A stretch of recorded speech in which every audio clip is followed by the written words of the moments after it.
What was Michael Saylor's mistake? What was Michael Saylor wrong about? He's wrong because... Michael Saylor. In the crypto space, few names resonate as strongly with the ethos of Bitcoin as his. The founder of MicroStrategy and an ardent supporter of Bitcoin, Saylor is one of the most prominent figures in the modern crypto world. However, even the most ardent enthusiasts are not immune from making mistakes. In this video, we delve into Michael Saylor's notable mistakes and try to understand where one of the most popular heroes of our time might have gone wrong. Someone shooting high-definition video of me against my will and then using it to disparage me or make me look silly or undermine my brand. Saylor's journey into the world of Bitcoin began in August 2020, with MicroStrategy's decision to allocate a significant portion of its treasury reserves, $250 million, into Bitcoin. Driven by his concerns of inflation, Saylor initiated the investment of MicroStrategy's funds into Bitcoin. Consequently, the company's cash flows redirected towards the realm of cryptocurrency. While the move was lauded by many in the crypto community, Saylor's relentless purchasing of Bitcoin, despite market fluctuations, raises questions from traditional investors about the prudence of such a strategy. In February 2021, the company bought 19,452 Bitcoin for more than $1 billion in cash at an average price of approximately $52,765 per Bitcoin. In May 2021, Saylor proudly declared, "Entities I control have now acquired 111,000 Bitcoin and have not sold a single Satoshi, BTC forever." The average price of Bitcoin by that time was $43,663, and we know what happened next. Bitcoin fell dramatically, falling first to $31,000 and then a year later to $16,000. The relentless accumulation strategy had left some scratching their heads, because it was obvious that MicroStrategy at that moment was in the red by almost $5 billion. Let's go back to the 80s. In 1989, MicroStrategy crafted software specializing in data mining and business intelligence, a concept sparked by insights gained from a system dynamics theory course Saylor and his partners undertook at MIT. The aftermath of the dot-com bubble bursting in March 2000 significantly impacted MicroStrategy. Analysts highlighted the company's collapse as a pivotal moment. MicroStrategy's stock plummeted by 62% in a single day after the disclosure of accounting errors, wiping out $6 billion from MicroStrategy's market cap. This marked a conspicuous conclusion to the exuberant days of the early internet. Subsequently, the US Securities and Exchange Commission initiated and ultimately settled accounting charges against MicroStrategy, Saylor, and other executives later that year. In the aftermath of this, Michael Saylor made a strategic decision to shift MicroStrategy's focus from its original business intelligence software to mobile software and telecommunication infrastructure. Saylor's commitment to the mobile sector, while innovative, proved to be somewhat premature. The market for mobile technology was not as mature as anticipated, and MicroStrategy faced increased competition from more established players. The period saw the company struggling to gain traction in the mobile space, impacting its financial performance and market standing. But despite being a pioneer in technology, Saylor dismissed the potential of cryptocurrencies. He was skeptical about Bitcoin. And at that time, the cryptocurrency market was experiencing significant growth and attracting attention. MicroStrategy missed the opportunity to invest in Bitcoin during its early stages when prices were comparatively lower.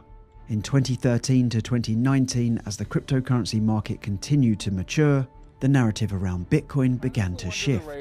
Now it's starting to actually gain some traction. Institutions and major corporations started recognizing Bitcoin as a legitimate store of value, and its potential as a hedge against inflation became increasingly evident. However, during this period, Saylor maintained his skepticism, failing to align with the changing sentiments within the business and financial communities. The turning point in Michael Saylor's perspective on Bitcoin came in 2020. Faced with a volatile global economic landscape, Saylor underwent a profound transformation in his understanding of cryptocurrencies. He recognized Bitcoin's scarcity, its potential as a hedge against currency devaluation, and its store of value attributes. This led to a dramatic shift in MicroStrategy's strategy, culminating in the decision to convert a significant portion of the company's treasury reserves into Bitcoin. In this unexpected reversal, Saylor became one of the most vocal advocates for Bitcoin. MicroStrategy's bold move to invest in Bitcoin as a treasury reserve asset starting in August 2020 demonstrated a newfound belief in the cryptocurrency's long-term potential. And now a quick break, because I'm thrilled to announce the upcoming return of BlockShow, the leading event in the crypto and blockchain industry. This time it's teaming up with BlockDown, a pioneer in the Web3 conference scene. Get ready to join us in Hong Kong for this crypto celebration from May 8th to 9th. We are back in May 2024. Don't miss out. Check out the link in the description to learn more about the event. And remember, early bird tickets are limited. And now let's get back to Michael Saylor. On August 8th, 2022, Saylor resigned from his role as CEO, and Phong Le, the former president, took over the position. Despite this transition, Saylor retained his position as the executive chairman of MicroStrategy. However, by August 31st, 2022, the Attorney General for the District of Columbia had already filed a lawsuit against Saylor for tax fraud. The allegations claimed that Saylor had unlawfully avoided over $25 million in DC taxes by falsely asserting residency in other jurisdictions. The lawsuit also implicated MicroStrategy, accusing the company of collaborating with Saylor to facilitate his tax evasion. It might seem like a completely different story is about to unfold here, a more somber one. However, that wasn't the case. Saylor took it upon himself to purchase even more Bitcoin. MicroStrategy took on debt to finance its Bitcoin acquisitions, with Saylor himself acknowledging the unconventional nature of the strategy. He stated, "I don't think there's ever been a situation where a corporation has taken on debt to buy Bitcoin, and I think it's somewhat unprecedented." While Saylor's bold move demonstrated his confidence in Bitcoin's future, it also exposed MicroStrategy to significant financial risks. The value of Bitcoin is notoriously volatile, and using borrowed funds to invest in a highly unpredictable asset class can amplify both gains and losses. Critics argue that such a tactic could lead to financial instability for MicroStrategy if Bitcoin prices experienced a sustained downturn. Another aspect that raised eyebrows within the crypto community was Saylor's steadfast refusal to consider any other cryptocurrency. While Bitcoin has been a pioneer in the space, the emergence of new technologies and projects has expanded the landscape.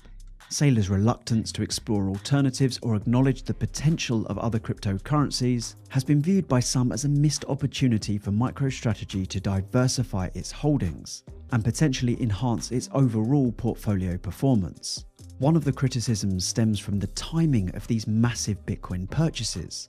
MicroStrategy's acquisitions often coincide with periods of Bitcoin's peak valuation, leading some to argue that Saylor may be inadvertently contributing to the volatility he seeks to mitigate. Financial analysts noted, Saylor's buying spree seems to follow a pattern of FOMO, buying at the top of the market. Concentrating such a substantial portion of MicroStrategy's assets in a highly volatile asset like Bitcoin is not without its risks. While Saylor is confident in Bitcoin's long-term potential, critics argue that such heavy exposure to a single asset class may expose MicroStrategy and its shareholders to unnecessary risk. It's important to note that the intention here is not to diminish Michael Saylor's genuine enthusiasm for Bitcoin or the positive impact he has had on its mainstream adoption. Saylor's influence has undoubtedly played a crucial role in changing perceptions about Bitcoin in corporate boardrooms and institutional circles. In retrospect, Saylor's skepticism toward Bitcoin could be seen as a missed opportunity for MicroStrategy to position itself as an early adopter in the cryptocurrency space. However, his subsequent embrace of Bitcoin showcased a willingness to adapt and learn from past mistakes, ultimately leading MicroStrategy into a new era of financial innovation. Is it a mistake? Write in the comments. In the end, what we thought were Michael Saylor's mistakes turned out to be his win. It goes to show, taking risks is often the key to achieving big success. After all, only those who take risks achieve significant success.